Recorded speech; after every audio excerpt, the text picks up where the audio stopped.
Things to be wary of when you start improving your lifestyle? Oh, what? You're going to feel better? What do you have to be careful about if you start eating fruits and vegetables? Your digestion's going to be good. You're going to go down to your goal weight. You're going to have energy. You're going to think clearly. You're going to feel good. You're going to smile. You're going to stand tall. You're going to live long. You're going to... I don't really think there's much to worry about. Healthful living has no contraindications. And eating our biologically determined species-specific diet, how could we say something to watch out for? I'd say, no, this is totally twisted around. People who aren't eating well need to worry about their health. People who are taking good care of themselves really don't need to worry at all. About a few things where people tend to bump into typical problems. And the typical problems that people have is, one, because they have no idea how much volume of food is required, they typically don't eat enough when they're first learning to do 80-10-10. I mean, if you're dramatically under-eating, you can't expect to have a whole lot of energy. You're not going to hold your weight.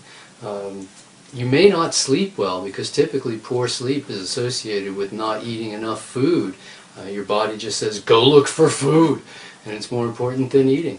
So I think one of the first things that comes is learning to eat enough food to either hold your weight or to obtain the weight that you're hoping to get to. And most people just have to take some practice, and after a short while essentially learn to eat, because normally when we eat an entire meal that doesn't satiate us. This is how we've been trained. Every restaurant, every family meal, they're all designed to be a meal that does not satiate us. And then we satiate ourselves by eating something sweet at the end of the meal. We typically call it dessert. And that signifies that the meal has come to an end. Well, if you start with fruit and you raise blood sugar even a little bit by eating some fruit, and you get that same trigger in your head that, okay, I've had enough, I feel satiated, it can be a little challenging for people to learn that that's not enough sugar to get them all the way through to the next meal. You've got to get in hundreds of calories of fruit, with the average piece of fruit only containing, a small piece of fruit, 25 calories, a really rich fruit like a banana, near 100 calories, and it's going to take a while to get in those 600 or 800 calories that the average person needs to eat at a meal.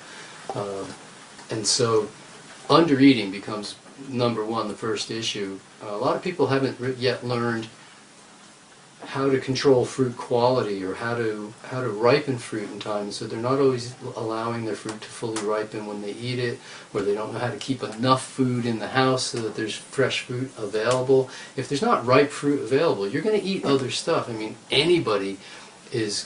we all want to eat, and if your quality isn't there, if the food isn't there, you're going to become less discriminating in your choices about what you eat, the hungrier you get. And so making sure that you have it available, getting good sources, this is a big issue that people actually do need to and get to learn a bit about fruits and vegetables in order to succeed on 80-10-10.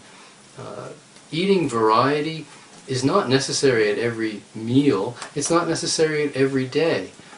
We don't need to eat thousands of different things.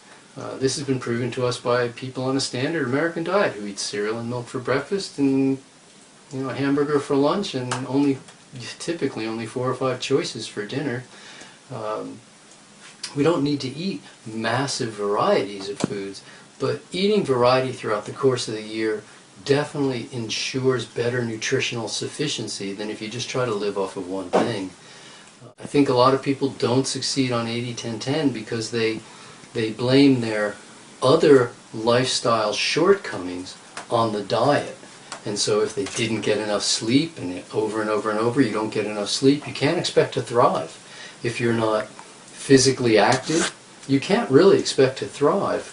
Health is a cumulative effect, and it's built by all of its parameters, and your health is going to be as good as the weakest link. So if you're not an active person physically, or you don't get enough sleep, or you never set foot outdoors, or you're not giving yourself lots of positive reinforcement and developing who you are as a person and bettering yourself in your communication skills and your social graces, you're only going to be as good as your weakest link, and you can blame whatever you want at that point. You can blame 80-10-10 if you don't succeed, but typically the people who don't have success with 80-10-10 are the people who actually just didn't apply it well. And so I would say that the things to watch out for really is first, eating enough. Second of all, getting good quality fruit. Realize that eating organic food is just as important as eating raw food, and that if you just start pounding down the pesticides and herbicides and fungicides and insecticides, you're really not doing yourself a favor. You're better off to eat organic food. There's nobody suggesting that pesticides are good for you. And at the same time, though, understand when you're eating meats, you're eating 40 to 80 times as much of the same pesticides. These are concentrated in animal fat.